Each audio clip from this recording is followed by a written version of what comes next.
कौन सा ऐसा फेज होता है, क्योंकि मोटापा बहुत है आजकल, बहुत बढ़ रहा है, डायबिटीज़ की प्रॉब्लम्स बहुत ज़्यादा हो रही हैं आजकल ना लोगों में। तो कौन सा ऐसा फेज है जहाँ पर जाकर किसी को इस पर विचार करना चाहिए कि हमें ये सर्जरी कराने की ज़रूरत है? मोटापा जब भी आता है अपने साथ कई बीमारियां लेके आता है, जैसे डायबिटीज, बीपी की प्रॉब्लम, घुटनों की प्रॉब्लम, स्पाइन का दर्द है, फैटी लिवर हो गया, पीसीओडी की प्रॉब्लम है, इरेगुलर पीरियड्स हैं, कई प्रकार के कैंसर्स हैं जो मोटापे के साथ है। पार्क हॉस्पिटल में एक्सक्लूसिवली जो डायबिटीज की सर्जरी है वो हो रही है। कोई भी डायबिटिक पेशेंट है वो अपनी मेटाबॉलिक सर्जरी किसी भी पार्क हॉस्पिटल में करवा सकता है। तो जैसे आपका वेट ज्यादा है प्लस आपको हेल्थ इश्यूज आने स्टार्ट हो गए हैं, आपको बीपी है, स्लीप एपनी है, आप बैठे बैठे सो जाते हो, खराटे आ रहे हैं आपको, तो वो एक मेडिकल इंडिकेटर है। तो मैंने ओवरऑल अपनी प्रैक्टिस में देखा है कि जो कॉस्मेटिक वाले पेशेंट्स हैं वो ज्यादा है, जिनको एक्चुअल रिक्वायरमेंट है वो इग्नोर कर रहे हैं सर्जरी।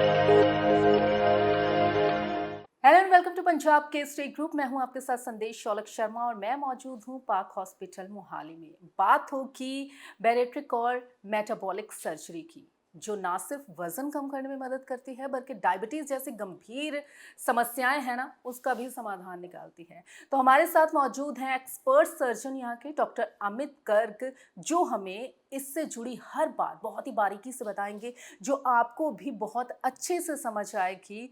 और जो भी क्वेश्चंस होंगे आपके, वो हमें कमेंट्स आप करके ज़रूर बता सकते हैं। तो टाइम वेस्ट किए बगैर स्वागत करते हैं सबसे पहले डॉक्टर साहब का। तो doctor, welcome to Punjab Kesari group. Thank you ma'am.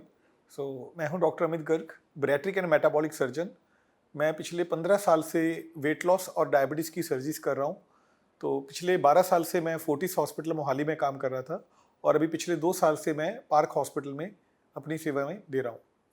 तो डॉक्टर साहब, सबसे पहले तो मुझे यही जानना है कि ये सर्जरी होती क्या है, क्या चीज़ है ये जो टर्म है, पहले तो आप इसी को क्लियर कर दीजिए। मैडम, बैरिएट्रिक सर्जरी को हम वेट लॉस सर्जरी कहते हैं। बैरिएट्रिक सर्जरी एक ग्रीक वर्ड से ड्राइव की गई है, बैरोस। बैरोस का मतलब होता है वेट और एट्री का मतलब होता है गेन। जो सर्जरी वेट गेन के लिए होती है उसको हम बैरिएट्रिक सर्जरी कहते हैं। और मेटाबॉलिक सर्जरी का मतलब है जो सर्जरी हम डायबिटीज के लिए करते हैं, जिस सर्जरी का एम होता है कि आपकी शुगर बिल्कुल खत्म हो जाए, उसको हम मेटाबॉलिक सर्जरी कहते हैं। ये दोनों सर्जरीज दिखने में लोगों को लगता है कि बिल्कुल सेम है, बट इनमें बहुत डिफरेंस है। बैरिएट्रिक सर्जरी हम सिर्फ ओबीस पेशेंट में कर सकते हैं, लेकिन जो डायबिटिक सर्जरी है वो ओबीस पेशेंट में भी कर सकते हैं और नॉर्मल वेट वाले पेशेंट में भी कर सकते हैं। तो इसका बेनिफिट क्या है कि जो मेटाबॉलिक सर्जरी है वो अगर आप 70 किलो के पेशेंट में करते हो तो डायबिटीज जो है पहले 2 से 3 दिन में ही आपकी खत्म हो जाती है। आपकी इंसुलिन बंद हो जाती है, आपकी डायबिटीज नॉर्मल आनी स्टार्ट हो जाती है, आपकी कोलेस्ट्रॉल लेवल ठीक होना स्टार्ट हो जाता है। इसीलिए इसको मेटाबॉलिक सर्जरी कहा जाता है।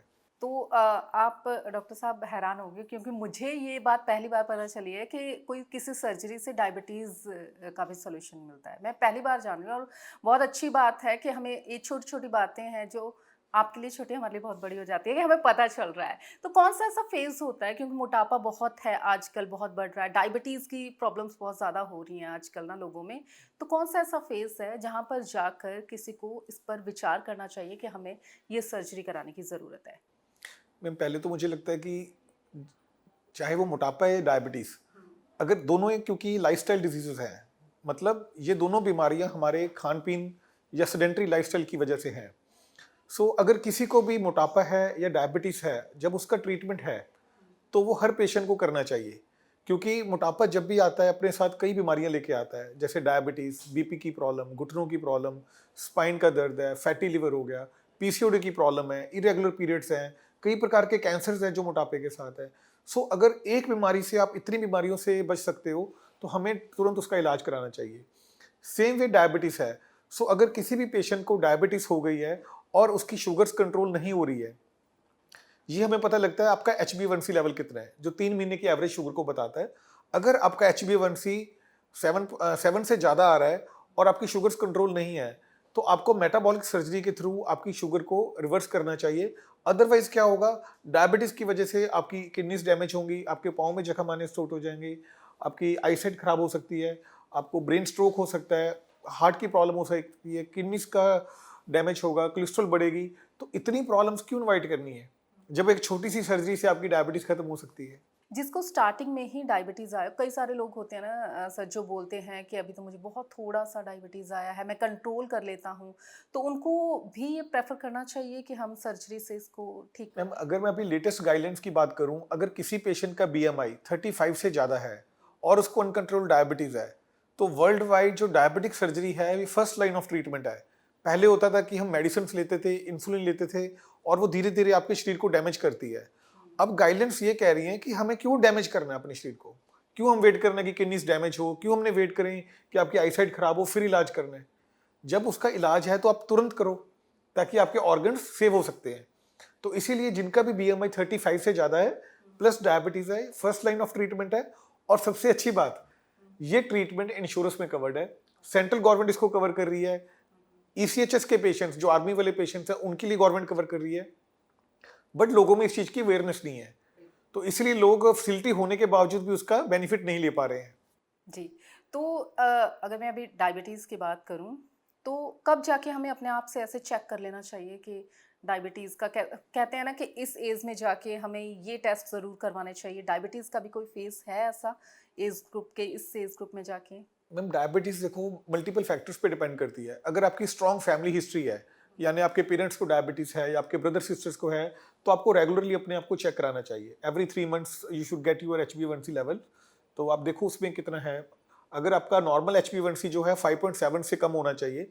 अगर आपका HbA1c 5.7 से लेके 6.5 है, इट मीन्स आप प्री डायबिटिक हो। मतलब प्री डायबिटिक का मतलब क्या है कि आपको डायबिटीज होने के चांसेस बहुत ज़्यादा है। सो अगर आपका HbA1c 6.5 से ज़्यादा है तो आप डायबिटिक हो। जो भी पेशेंट्स की फैमिली हिस्ट्री है, या जिनका ट्रंकल ओबेसिटी है, या जिनको ओवर वेट है या मोटापा है, उनको तो डेफिनेटली अपना जी चेक करवाते रहना चाहिए।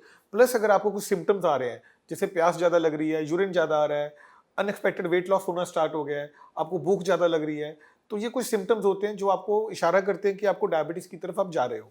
ओके, ये बेसिक सी चीज़ें जिनको इग्नोर कोई ना इग्नोर करे। नहीं करना चाहिए। तो सर, जब पाक हॉस्पिटल की बात आती है, इस सर्जरी की बात आती है, तो पाक हॉस्पिटल में कौन-कौन सी एडवांस टेक्निक्स हैं, इंफ्रास्ट्रक्चर है ऐसा कि जो इसके लिए बेस्ट है, इस सर्जरी के लिए और इन पेशेंट्स के लिए बेस्ट है? मैम जो बैट्रिक और मेटाबॉलिक की सर्जरी बात करूं मैं, नॉर्थ इंडिया में सिर्फ 2 कॉमन सर्जरीज हो रही हैं, गैस्ट्रिक स्लीव और मिनी गैस्ट्रिक बाईपास। सो पार्क हॉस्पिटल में क्या है कि हम जो वेट लॉस के लिए, डायबिटीज के लिए टोटल 8 प्रकार की सर्जरीज कर रहे हैं, क्योंकि हर पेशेंट सेम नहीं होता। किसी को 20 किलो कम करना है, किसी को 100 किलो कम करना है, किसी को डायबिटीज है, किसी को नहीं है, कोई अल्कोहलिक है, किसी का लाइफस्टाइल है, कोई स्मोकर पेशेंट है, किसी को रिफ्लक्स है। तो हर पेशेंट के अकॉर्डिंगली हम सर्जरी कर रहे हैं। तो पार्क हॉस्पिटल में हम 8 प्रकार की सर्जरीज कर रहे हैं, ताकि हम पेशेंट की लाइफस्टाइल के अकॉर्डिंगली, पेशेंट की रिक्वायरमेंट के अकॉर्डिंगली, उसके अकॉर्डिंगली हम उसको सर्जरी कर पाए। तो ये बहुत बड़ा एडवांटेज है जो पार्क हॉस्पिटल का, जो बाकी हॉस्पिटल्स में नहीं है।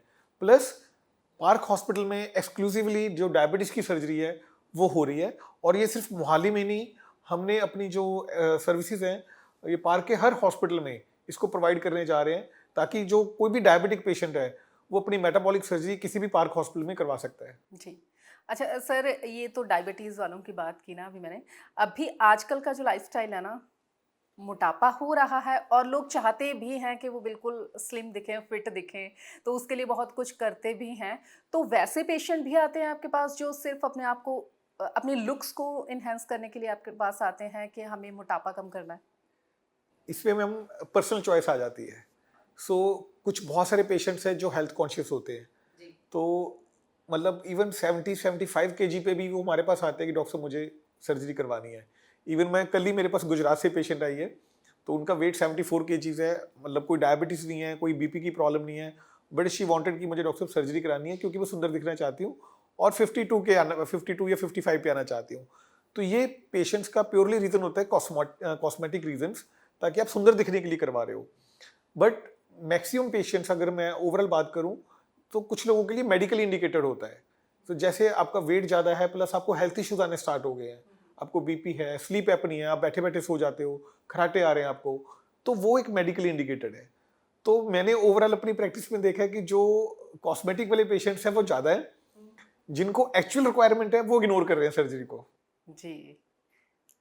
तो जैसे मैं अभी कॉस्मेटिक वालों की भी बात करूं, वो आपके पास आते हैं, एक टाइम पे मान लीजिए उन्होंने सर्जरी करवा ली और अपना जो टारगेट था वो अचीव कर लिया। उसके बाद सर्जरी के बाद भी उनको कोई गाइडलाइंस, कुछ सजेशंस दिए जाते हैं, एडवाइस किया जाता है कि अपना लाइफस्टाइल ऐसे रखना है, या फिर उसके बाद अपने आप ही ऐसे ही रहेगा? मैम देखिए, कोई भी पेशेंट जो हमारे से बैरेटिक सर्जरी करवाता है या मेटाबॉलिक सर्जरी करवाता है, सो ये एक बेसिक है कि आप अपनी लाइफस्टाइल को इम्प्रूव करना बहुत इंपॉर्टेंट है।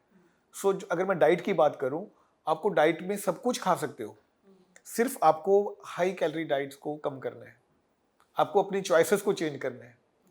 तो प्रोटीन डाइट लेनी है, तो ये बेसिक सी बात है। और लाइफस्टाइल में या मैं वर्कआउट की बात करूं, अगर कोई भी पेशेंट सर्जरी के बाद 30 मिनट्स की वॉक रखता है रेगुलरली, तो आपको और कुछ भी करने की जरूरत नहीं है। सो दिक्कत प्रॉब्लम कब आती है, जब आप वही जंक फूड्स पे या फ्राइड फूड्स पे शिफ्ट हो जाते हो और एकदम सेडेंटरी लाइफस्टाइल की आपकी जीरो वॉक है, तब आपके चांसेस हैं कि आपका दोबारा वेट बढ़ सकता है। बट अदरवाइज जो इतनी पेशेंट में हम सर्जरी कर रहे हैं, तो हमने नहीं देखा कि हमारे पास पेशेंट वापस आ रहे हैं कि वेट बढ़ गया, ऐसा नहीं होता है। तो वैसे होता है कि एक टाइम में कितनी बार ये सर्जरी करवा सकते हैं? एक टाइम या ज़्यादा मल्टीपल टाइम्स करवा सकते हैं सर्जरी? मैम ये डिपेंड करता है कि पेशेंट की फर्स्ट स्टेज पे सर्जरी कौन सी हुई है। जैसे मैंने बताया आपको, हम 8 प्रकार की सर्जरीज हैं। तो अगर मान लो हमने किसी की गैस्ट्रिक स्लीव की है, यानी खाली स्टमक को छोटा कर दिया और उसका वापस वेट बढ़ जाता है, तो उसको हम बाईपास में कन्वर्ट कर देते हैं। तो एक सर्जरी को दूसरी सर्जरी में बदला जाता है, क्योंकि दोनों सर्जरीज की पावर अलग अलग होती है। सो तो मान लो किसी की, जैसे हमने 20 किलो वाली कम सर्जरी की थी, अब उसका वेट बढ़ गया और उसका वेट ज़्यादा है, तो हम उसको दूसरी पावरफुल सर्जरी कर सकते हैं, जिससे उसका 50 टू 70 केजीज वेट लॉस हो सकता है। सो ये सर्जरीज आपस में कन्वर्ट भी कर सकते हैं और इसको रिवर्स भी किया जाता है। मान लो किसी ने आज बैरेटिक सर्जरी करवाई और चाहता है कि डॉक्टर मैं इसको खुलाना चाहता हूँ, तो उसको हम खोल भी सकते हैं, इसको रिवर्स भी कर सकते हैं। हालांकि वो कोई करवाता नहीं है, बट स्टिल हम पेशेंट को बता देते हैं कि ये रिवर्सिबल है।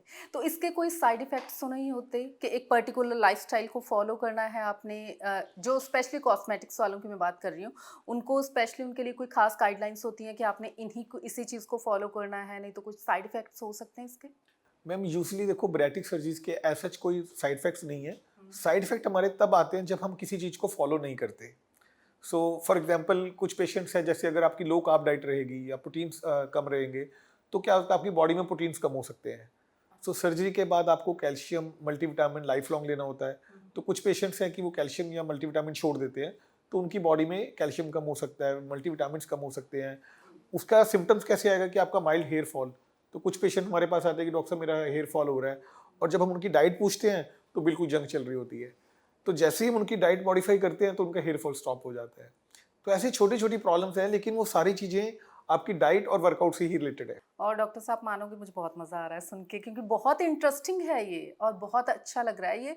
ये ऐसी बातें हैं जो शायद आम जो लोग हैं ना, मेरे जैसे, मैं अपने पे हूँ, तो मुझे इतनी नॉलेज नहीं थी इस चीज़ की, लेकिन बहुत आज मेरी भी नॉलेज बढ़ी है। एक और चीज़ मैं जानना चाहती थी कि ये जो एक ये सर्जरी है, ये मेटाबॉलिक सर्जरी टाइप 2 डायबिटीज़ को कंट्रोल या रिवर्स करने में कितनी प्रभावी साबित होती है? डायबिटीज़ की बात करें तो। मैम डायबिटीज़ में क्या हो रहा है कि एक बड़ी बेसिक बात बताने जा रहा हूँ। 90% लोगों को ये लगता है कि जिनको भी डायबिटीज़ है, उनका पैनक्रियास खराब हो गया।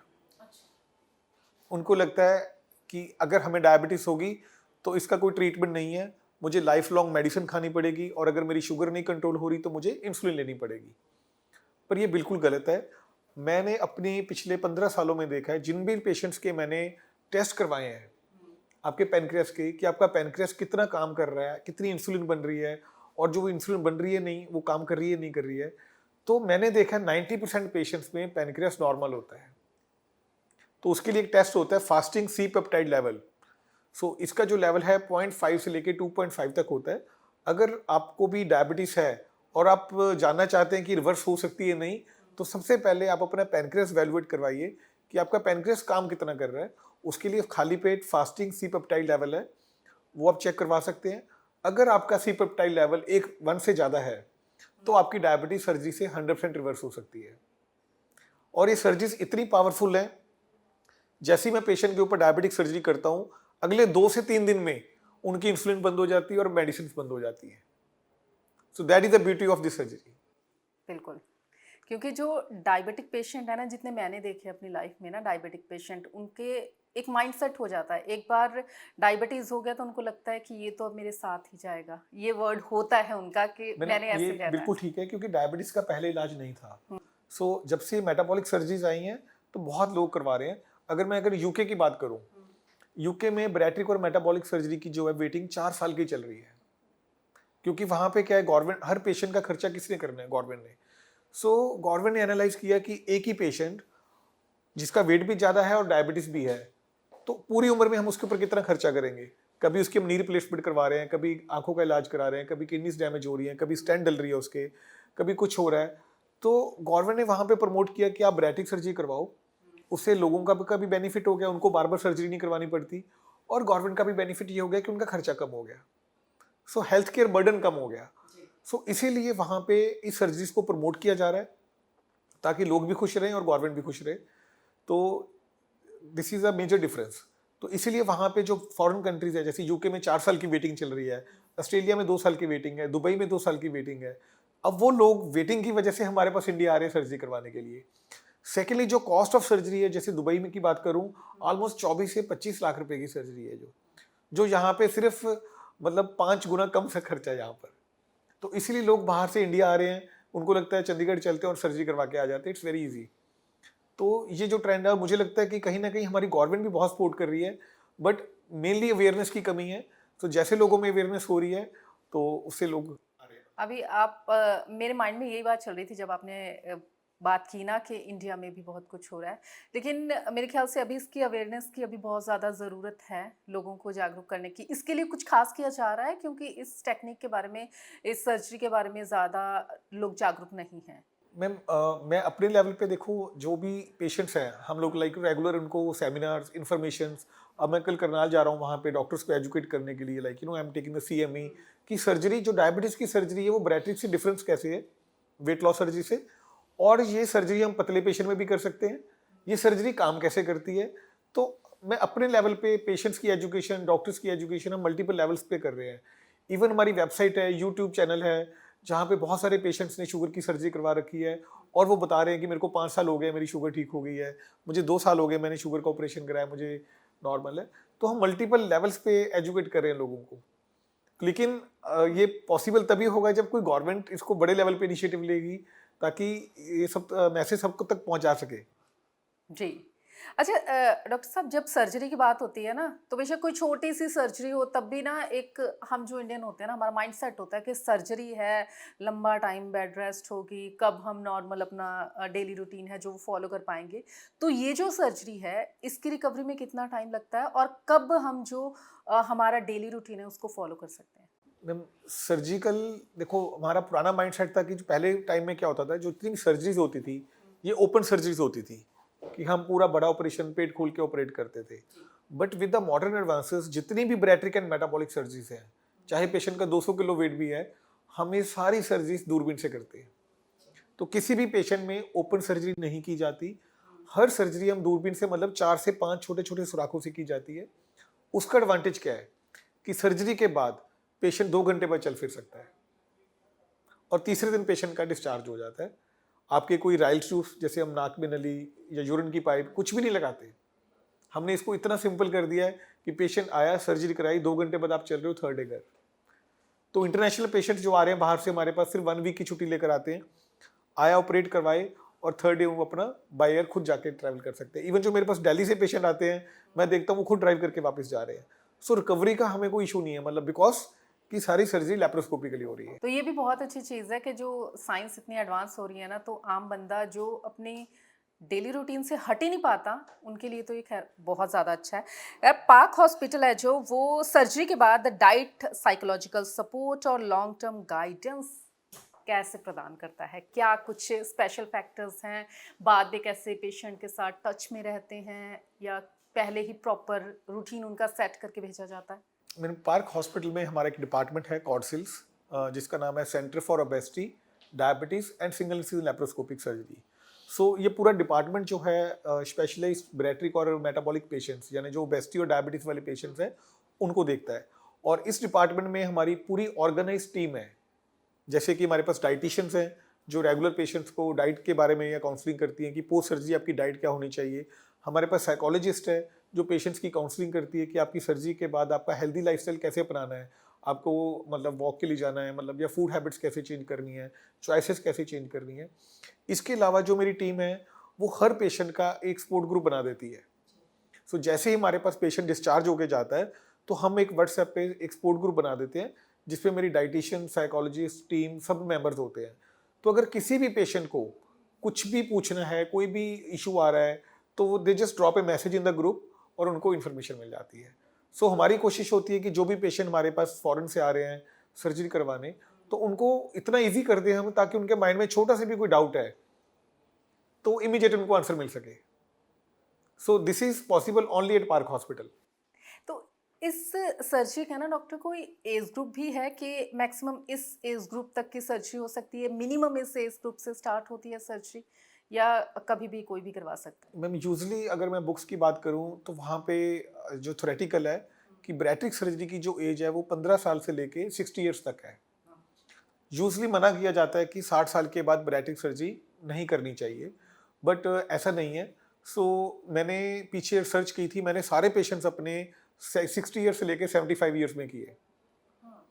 तो मैंने उसमें 2 प्रोसीजर्स होते हैं, गैस्ट्रिक स्लीव और बाईपास। तो मैंने दोनों प्रोसीजर्स के 50-50 पेशेंट लिए, यानी 50 पेशेंट में मैंने स्लीव करी, 50 पेशेंट में बाईपास किए, और सबकी एज क्या थी, 60 टू 75 ईयर्स।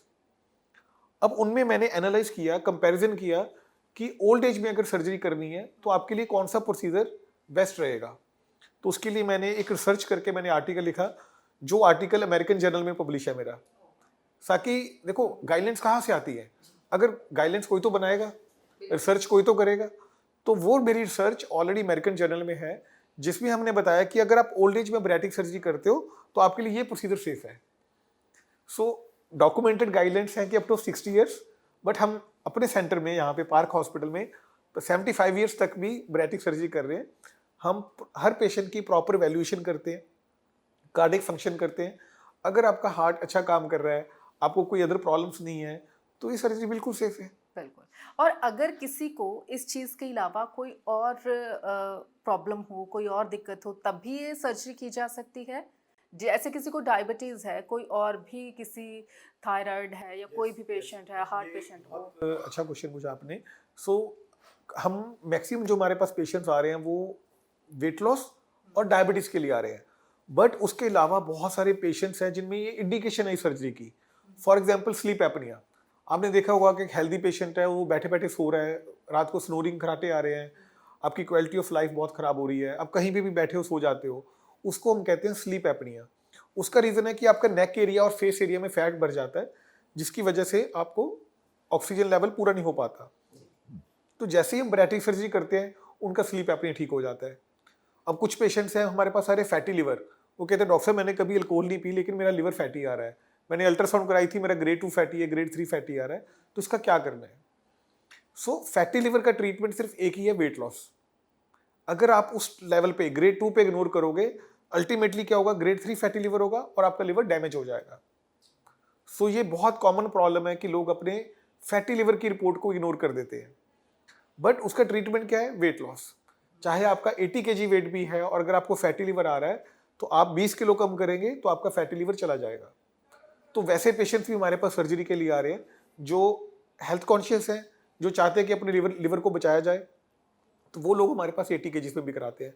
उसके अलावा कुछ पेशेंट्स हैं, जैसे फीमेल्स हैं जो हेल्दी हैं, कंसीव नहीं कर पा रही, या पीसीओएस है उनको, this is very common problem PCOD की, या पीरियड्स ठीक नहीं आ रहे।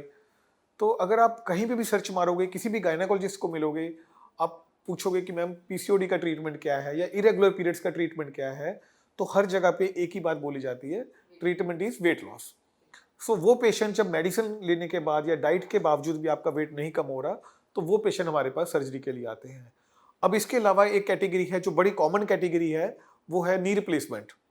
सो आजकल ओबेसिटी की वजह से, वेट की वजह से हर पेशेंट नी रिप्लेसमेंट तो करा रहा है, लेकिन नी रिप्लेसमेंट होने के बाद भी पेशेंट को लगता है मैं चलना स्टार्ट हो जाऊंगा, मेरा वेट कम हो जाएगा, पर ये पॉसिबल नहीं है, क्योंकि जो लोग ऑलरेडी चल रहे हैं उनका वेट कम नहीं हो रहा। तो वो अक्सर अपने कॉमनली ऑर्थोपेडिक सर्जन से पूछते हैं कि डॉक्टर साहब मैं वेट कम करना है, मैं कैसे करूं। तो वो भी रिकमेंड करते हैं कि अभी आप बैरेट्रिक सर्जरी करवा सकते हो, क्योंकि that is a permanent solution. तो जैसे ही नी रिप्लेसमेंट के बाद हमारे पास पेशेंट आते हैं, हम उनको ऑपरेट करते हैं। उसका बेनिफिट क्या होता है, जो आपने नी रिप्लेसमेंट कराया उसकी लाइफ बढ़ जाती है। अदरवाइज क्या होगा, आप अगर वेट ज़्यादा है अपना और आपने सिर्फ घुटने चेंज करा लिए, वो घुटने भी डैमेज हो जाएंगे मे बी 2 साल बाद या 3 साल बाद, क्योंकि इसके ऊपर वेट ज़्यादा था। सो मतलब जो हमारा वेट है वो भी एक बहुत इंपॉर्टेंट पार्ट है हमारी लाइफ में। तो मुझे लगता है कि अगर हमारे ओवरऑल समाज को हेल्दी रहना है या हमारी आने वाली जनरेशन को हमें हेल्दी रखना है, तो उनको ओबेसिटी और डायबिटीज की अवेयरनेस होना बहुत जरूरी है। बिल्कुल, ये जो आपने इतनी सारी बातें बताई ना डॉक्टर, वो बहुत अच्छी हैं और सबके लिए, हम सबके लिए ही बहुत ज़्यादा ये यूज़फुल हैं, जो हर कोई अपनी अभी से अगर कोई स्टार्टिंग से ही थोड़ी-छोटी चीज़ों का ध्यान रखे, तो वो उस पे अमल हो सकता है और आगे एक हेल्दी लाइफ़ जी सकता है। बाकी किसी को भी कोई दिक्कत हो, तो वो तो डॉक्टर साहब से मिल ही सकते हैं आके पाक हॉस्पिटल में। तो doctor, thank you so much इतनी अच्छी इन्फॉर्मेशन देने के लिए और बहुत अच्छे से बारीकी से इन्फॉर्मेशन देने के लिए। Thank you so much. तो अगर आपको मोटापे की समस्या है या डायबिटीज़ की है, तो आप ना पाक हॉस्पिटल ज़रूर विज़िट कीजिए, क्योंकि अभी मुझे ज़्यादा बताने की ज़रूरत नहीं है, क्योंकि डॉक्टर साहब ने बहुत ही बातें बताई हैं और बहुत अच्छे से बताई हैं, तो आई होप आपको समझ ज़रूर आ गई होंगी। बाकी कोई भी आपका क्वेश्चन हो तो कमेंट करके ज़रूर बताइएगा। Thank you.